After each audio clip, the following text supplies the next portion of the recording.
Okay, welcome back. My name is Adrian May, and we're going to carry on our tour of the new math concepts you need to learn for the ACT. And so today we're going to look at logarithms, often shortened just to logs. And a lot of people dislike this topic because it can seem quite intimidating. It can seem that there's a lot to learn, especially if you don't look at logs at school, which I know many of you do not.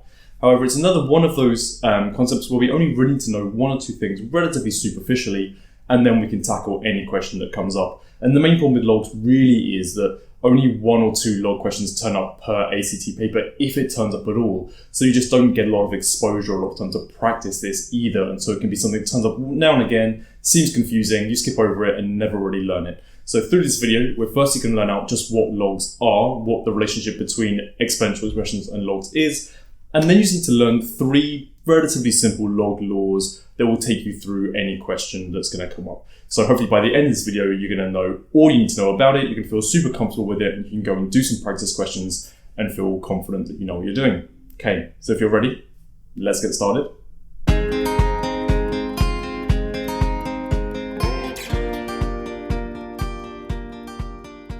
Okay, so the first thing to say is that logarithms are simply another way of representing exponential functions. And I like to think about them actually more of a question. And so if we have the phrase log 2 to the 8, I think of this as a question that's essentially asking, which power do I raise 2 by to get 8? And if we think about how that works, we have 8 is 2 times 2 times 2. That is 2 to the power 3. And so the expression log 2 to the 8 is equivalent to 3. And so to give you some more examples, if we had log 2 to the 16, in this case, we're raising our base 2 to what power to get 16? 2 to the power 4 is 16, so this equals 4. Again, if we had log 5 25, this time we have a base of 5. So what power do we raise 5 by to get 25? 2. 5 squared is 25. And so lastly, try and do this for yourself. If we have log 3 to the 27, what is this going to equal? And 3 times 3 times 3 is 27, so 3 to the power 3. So log 3 to the 27 equals 3. And all of these examples we can do in our head. We can work this out by our knowledge of our exponential rules and multiplying numbers together.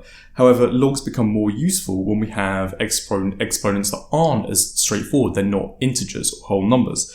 So for example, log 7 to the 25, here we're trying to figure out what power I would raise 7 by to get 25. There is no way I could do that in my head. It's impossible. But if I put that into my calculator, then I get the number 1.6541749 and so on. And so 7 raised to the power 1.6541 and so on would give me 25. And again, there will be no way for me to work that out in my head without the aid of logarithms. Now, firstly, it's also talk about two other buttons you might see in your calculator that you need to be familiar with. You should be able to find a button where you have log and two little boxes where you can input your base number and the number you're trying to reach. Or you might find this through a menu function on the TI-84. But there are two other buttons. There is just a log button without the option to put in a base. So for example, you could press that button and type in log 100. And in this case, if you're using the log button without a base, this is implicitly the same thing as log base 10. It's just a shorthand way of saying log base 10. So log 100 will be the same thing as log little 10, 100. And again, what power would I raise 10 by to get 100? 10 squared is 100. And so the answer here will be 2. And so if we had log 1000, what would this be? Well, 10 times 10 times 10 is 1000. So log base 10, 1000 is 3. 10 to the power 3 is 1000. The other one I want to draw your attention to is the ln button. This is called the natural log. In the same way that log 100, or just the log button by itself, implicitly implied the base 10, ln is the same thing as log to the base of e. And you may not have come across e before. E is a number like pi. That's a very important number in math. It represents roughly 2.718 and so on and so on and so on. You should be able to find it on your calculator near the pi button. But all I want you to know here is that ln is log to the base of e. And so ln3 would be the same thing as log to the base of e3. And again, you can put that in your calculator and work out what it means. These don't come up in the ACT too much, but I want you to be able to find them on a calculator, know where they are, and know how to recognize them when they come across. The important thing we need to know with logs are there are 3 log laws that we need to know how to do. And if we understand how they work, pretty much all log questions in the ACT should be relatively straightforward. So the first one we have here is when we have another exponent in a log expression. We have log A, B raised to the C. And whenever we have another power up here, all we need to know is that we can move that directly to the front of the expression. So here, this C, we can move it to the front of our logarithmic expression, and this is the same thing as C log A to the B. And so if we think about an example, if we had log 2 to the 8 raised to the power 4, here we can move the 4 to the front of the expression, and so we have 4 lots of log 2 to the 8. As we saw earlier, log 2 to the 8 is 3. And so this expression basically becomes 4 times 3, which is 12. So something that looks very dense, we can solve actually very simply by using this logarithmic rule. And so taking a question almost directly from the ACT, we could have log 5 to the 25 raised to the power 6 over 7. And again, this looks very dense, but we can take that 6 over 7, move it to the front of our log expression, and we have 6 over 7 multiplied by log 5 25. And again, log 525 means what? Well, 5 to the power 2 is 25, so that is the same thing as 2. So we have 6 over 7 multiplied by 2, which gives us 12 over 7. Okay, so that's a relatively straightforward rule that can help us do some log questions very, very quickly. The next 2 we need to learn are basically the inverses of each other, and so you can kind of think of them as just one rule with 2 sides. The first part, is when we're adding logarithmic expressions together. So if we had log A to the B plus log A to the C, this is going to equal log A to the B times C. So you can kind of see how this is like a mirror of our exponent rules. When we add 2 exponential expressions together, if they have the same base, so they both have the same base of A here, then we can just multiply the terms together to get log A to the BC. So for example, if we had log 4 to the 8 plus log 4 to the 2, this is going to equal log 4 to the 8 times 2. 8 times 2 is 16, so we have log 4 to the 16, and 4 squared is 16. So log 4 to the 16 is the same thing as 2. And so the next rule, when we add logs together, we multiply those 2 numbers together. When we subtract logs with the same base, we divide one number from the other.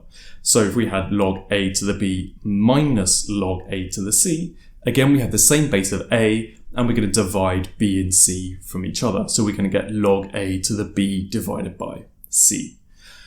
So again, looking at an example, if we had log 6 to the 72 minus log 6 to the 2, this is going to equal log 6 to the 72 divided by 2. So that gives us log 6 to the 36, and 6 squared is 36. So again, this expression is equivalent to 2. One thing before we move on that I want to make clear is when we add logs together, we can combine that into log A to the BC. But also, if we were given log A to the BC, if we know how log rules work, we can also split this back up. We could go backwards to make this log A to the B plus log A to the C. And likewise, if we have log A to the BC, we also know that we can split this back up into its constituent parts to divide it back into log A to the B minus log A to the C. And it's useful to know with these log rules we can go in both directions. And we're going to see why in this final ACT question I just want to work through with you together so you can see this process in action. So in this question we're told that log A to the x equals s and log A to the y equals t. And then they're asking us what is log A to the xy raised to the power 2. Now, I hope you realize by now the first thing we probably want to do is to take that 2 and just move it right to the front of the expression to simplify things. So then we have 2 lots of log A to the xy. And then if you remember our log laws, we can take this log A to the xy and we can split that up into 2 parts. We can split it up into log A to the x plus log A to the y. And so this expression then can be simplified to 2 lots of log A to the x plus log A to the y. And then we just want to think about what is log A to the x? Well, the question tells us that that equals s. And likewise, log A to the y, we're told in the question that this equals t. And so we could substitute in s and t for our log expressions. And so we can turn this expression into 2 lots of s plus t. And that gives us answer choice A. And so this is one of those questions you don't have to do a lot of actual math, but if we know how log laws work, we know how to deploy them, we just do a few simplifying steps and we end up with an answer relatively easily. And that is all we need to know about logs.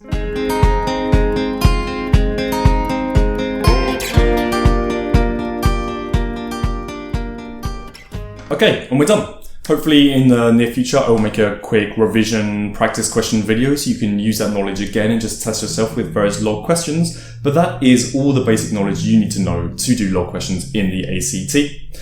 If you find this useful, please obviously like and subscribe to the channel. Leave any questions or comments below if there are any videos you want me to make, any things you want me to go through for any part of the ACT or the SAT. And if you want further one-to-one help, if you want to talk about practice tests you've done, exam techniques, or you want to go through some papers with me, I'm also a personal tutor. I give one-to-one lessons online if you can't find me in person in London or Glasgow, so I can help you wherever in the world you are. My website is below. Please do get in touch. I'll be happy to help you in any way I can with any part of the ACT exam. So please do get in touch. And otherwise, thanks for watching, and hopefully I will see you again soon.